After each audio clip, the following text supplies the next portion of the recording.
ఇప్పుడే చూశాను, 'అఖండ 2'కి సినిమా రేట్లు పెంచుతున్నట్టుగా రాష్ట్ర ప్రభుత్వం ప్రకటించింది.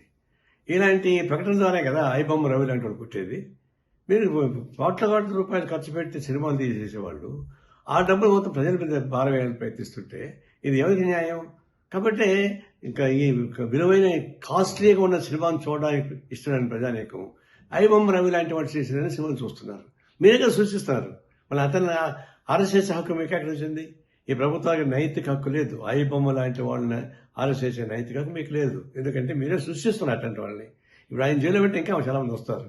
ఇలాంటి సినిమాలని రేట్లు పెంచి దివాళాపూరితంగా సంపన్న వర్గాల ఒడిగని చేస్తూ సామాన్య ప్రజానికాన్ని జోబులు కొట్టేసేటువంటి తిరుక్షోరం చేసేటువంటి అయిపోతున్నారు. ఇంకా రాబోతున్న సినిమాలు 6-7 సినిమాలు రాబోతున్నాయి.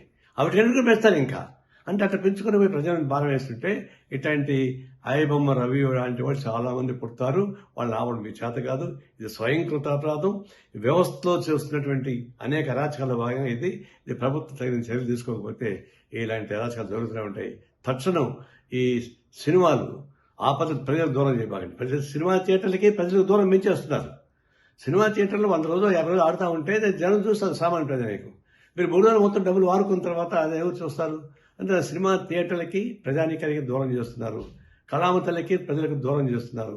ఇది అత్యంత ప్రమాదకరమైన ధోరణి. ఇలాంటి విలాసవంతమైన సినిమాలు తీసి వాళ్ళు నష్టం అవుతున్న భయంతో ప్రజల మీద భారం వేస్తే ఇది ప్రజలు ఊరికే ప్రసక్తి లేదు. మేము తీవ్రంగా ఖండిస్తున్నాం.